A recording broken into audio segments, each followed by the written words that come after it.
This is the Old Musician's Blog, number 66. I think I'll talk about the music scene a little bit today. Why not? And just my experiences with it. And I'm not going to try to disguise, the names and the places, to protect the innocent or anything.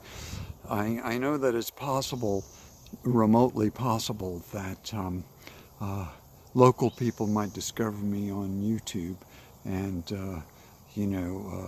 have an opinion about my opinion.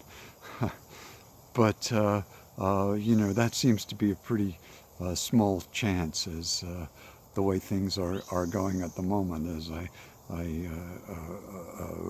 rarely see any change in my YouTube status in terms of subscribers and views of my videos. So, but for posterity, I shall eject my opinion out into the ether zones just for the fun of it. So anyway, yesterday we had double gigs with Stardust, and Stardust essentially is it's like the Paul Schmeling Trio, except that Paul Schmeling is only in it some of the time, and Tim Church is doing the booking on it, and that's a good thing because he's been doing a really good job getting gigs. He gets a lot of gigs for himself as a single, but he likes doing the trio and playing with Casey and I, even though it's probably less money for him. So we're lucky in that case, and I don't know if I ever said that before. Anyway, so the first job we had was an early job. It started at 11, it went from 11 till 12, and it was over at the Rogue Valley Manor in the, it's like in the medical wing. And Lucy always comes with me on my jobs, and so almost always. So first we went to the wrong place because I thought it was going to be in the old building and near to the bistro where we often play, in a exercise room, but there was no sign of anything going on there. And fortunately, Tim gave me a call, and it turned out that it's not in the old building, it's not in the new building, it's in the new building that's in between the old building and the new building. And that's this kind of medical center. And that's the first time I've ever seen any really infirmed people in the Rogue Valley Manor environment, because it's a very expensive and well taken care of retirement home and village, even, because you can start off even earlier, in retirement, where you can buy a house on the hill, and then as you can sell your house and then move into the manor, and then you can go and see have their end-of-life facilities, so it seems, provided that you have enough money to cover over that, because it's very expensive. And so anyway,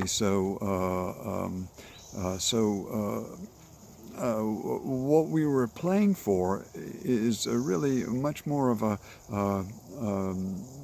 almost like not quite a hospital setting, but a what do they call it when you come out of a hospital and you go into a recovery, whatever they call that intermediary stage. They wheeled up, I thought it was maybe 10 or 12 people in wheelchairs, but Lucy said that we had 22 people there at the height, and she's very good at counting things usually. So Tim and I found it. We got our stuff into the place and we set up, and fortunately it was getting kind of late, so Tim called Casey. Hey, are you on your way? No, she thought it was at noon, so so she jumped into her clothes, I guess, and ran out to the car and went to the wrong building and ran up and down, and without her high-heeled shoes, because she usually wears these nice clothes and high-heeled shoes and dresses up and has nice makeup and everything. And she made it, but Tim and I, in the meantime, we played a couple of tunes. We played, Black Orpheus, a theme from the carnival or whatever it's called. I never can remember what its actual name is, but the one everybody plays. And Fly Me to the Moon, So those are sort of very easily well known. And of course, our audience was not able to respond to us. Then Casey came in, and she's very personable and talks to each one individually. And she worked in retirement homes as the activities director over there in Jacksonville and Pioneer Village, where I would play with Joe Diamond all the time, and sometimes John DeBacco, and sometimes Clem Novak, and we had a lot of gigs playing there at one time or another, and so she's good with the elderly and the affirmed. She doesn't infirmed. She doesn't. She's not repelled by it, and her warmth and sincerity is genuinely inspiring to see, and it's a fabulous quality that she has. And we played through our set. People will say we're in love, and Easy to Love, Cole Porter tunes, and a lot of Gershwin tunes. What are some of the names of them? Embraceable You, and They All Laughed, and some other ones. I don't know what all we played, but all different kinds, mostly from the standards in the theater, because those are the kinds of songs really that people in the elderly of this time period remember from good times in their lives when they were stronger. And it was only an hour gig, and when we came to the end of it, then Casey went to each one in the wheelchair individually, and she took their hand and she looked them in the eye, and she said that how nice it was to play for them, and how much she appreciated them being there. And I felt quite touched by that. The day was double gigs, and